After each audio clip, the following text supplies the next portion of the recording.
A little less than an hour to kick off. The 4:00 games are winding down. If you're just watching the end of those, or you're jumping in to join us here, talk about what's going on leading into the Patriots game right now. This pregame show, and we'll be back for post as well, is presented by Manscaped. Get 20% off and free shipping with the code PRESSPASS20 at manscaped.com.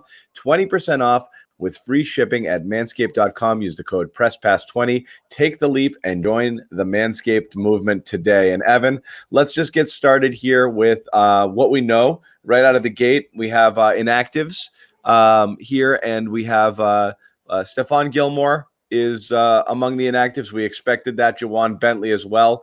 Just talk about the impact of being without those two guys here to start. Well, we'll start with Stephon Gilmore. I think this is more about a story in terms of, is Gilmore, what's his outlook for the rest of the season? What's the plan with him for the rest of the year? This particular game, you can probably do without Stephon Gilmore. You know, they have Hollywood Brown, they have Miles Boykin, they have Willie Snead.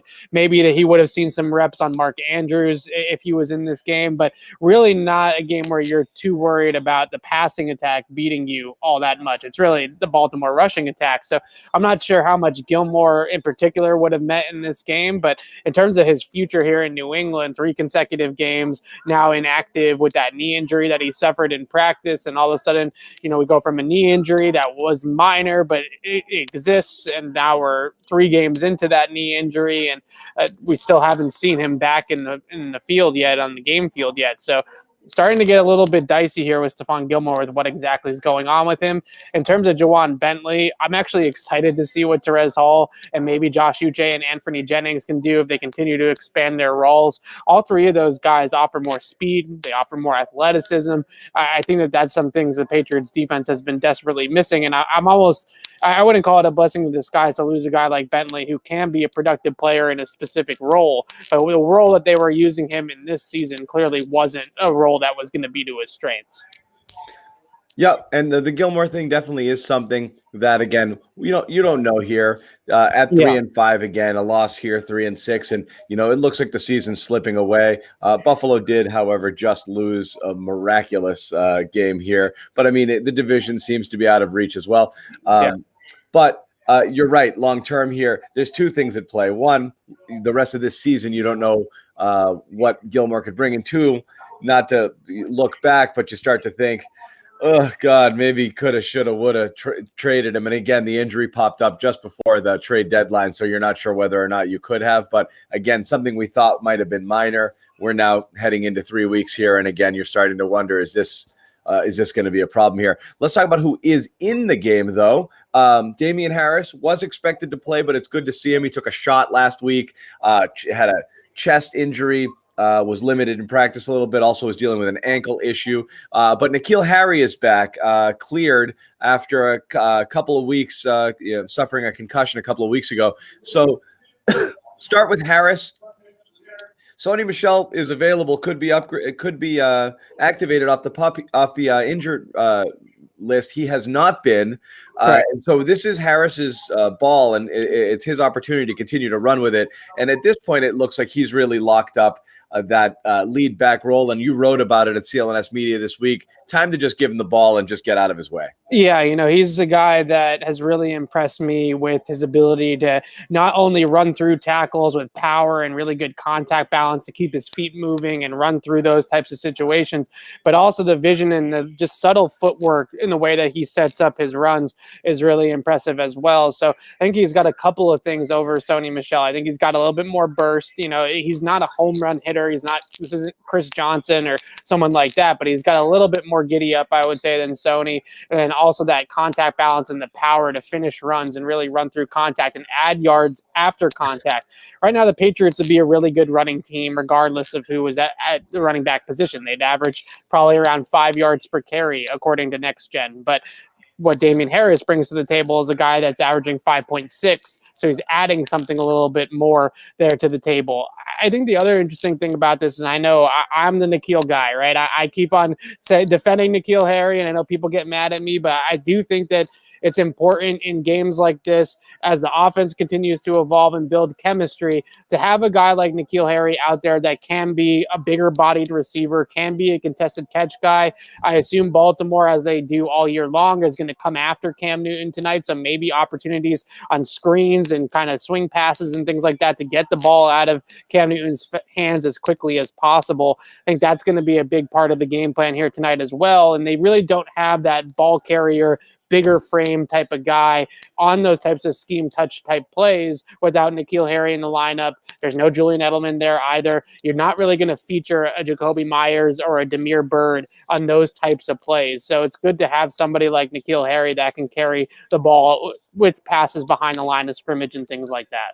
And that's the thing is, again, N'Keal has yet to show what people are looking for, want him to be, what this Patriots team needs him to be. Certainly, I mean, I know you're exhausted talking about it. Yeah.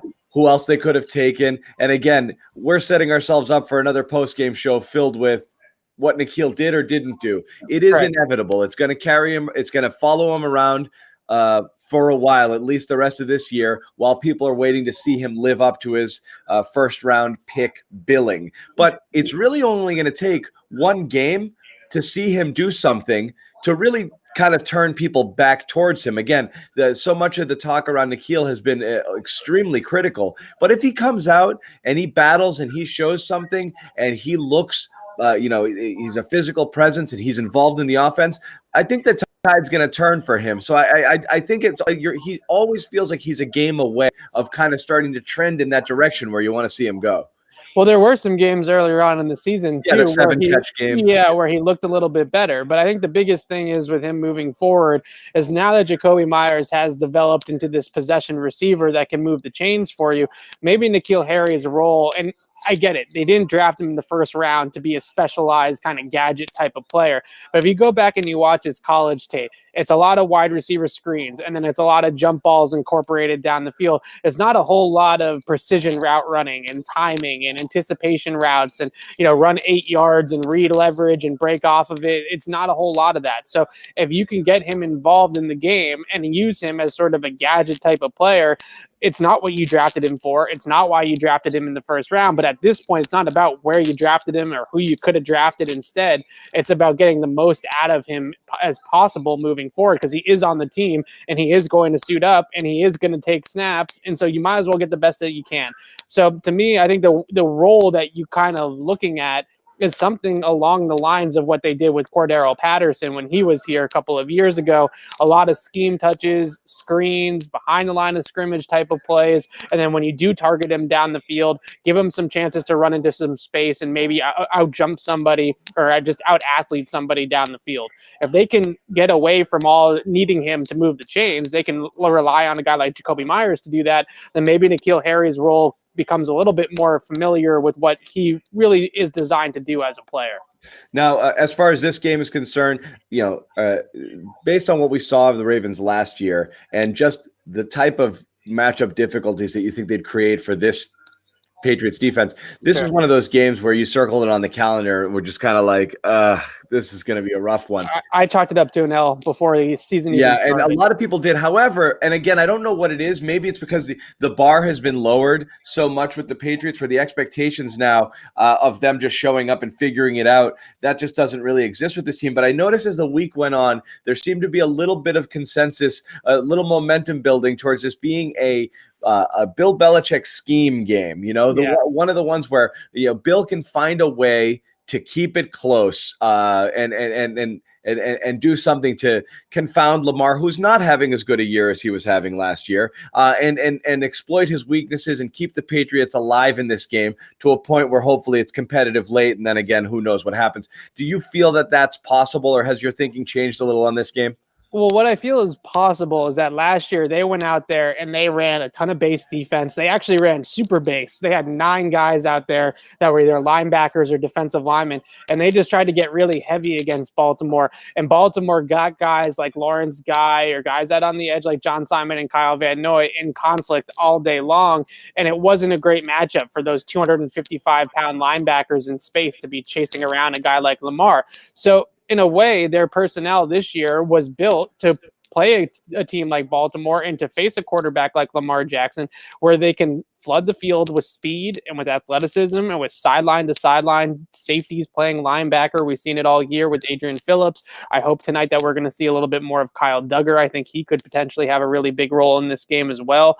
And just beat them to their spots. Don't be so focused about holding up in the trenches and out muscling these guys, because you're clearly not going to do that. So instead, go with that game plan in 2018, the 2018 postseason that the Chargers went with against Baltimore, which was play quarters, basically dollar defense, 7 defensive backs, maybe 6 defensive backs, and just rely on your speed, rely on your instincts, and just chase the football. And I think that there is a chance that they could do that a little bit better this year than they did last year, because last year like I said, there was a lot of guys getting into space and getting into conflicted situations where they're the read defender and they have to figure out where Lamar is going with the football.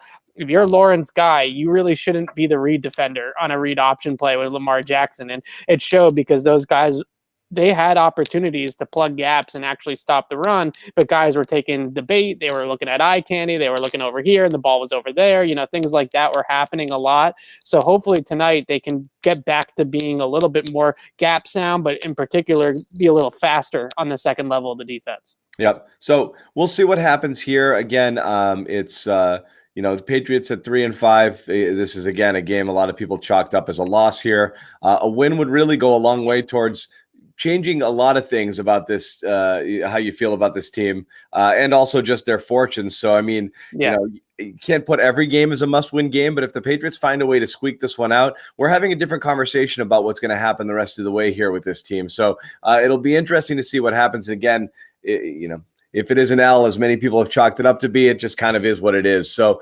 we'll know a little bit more about this Patriots team than we do right now after tonight. We'll be back for post game right after the game. Again, it's presented by Manscaped, 20% off, free shipping with the code PRESSPASS20 at manscaped.com.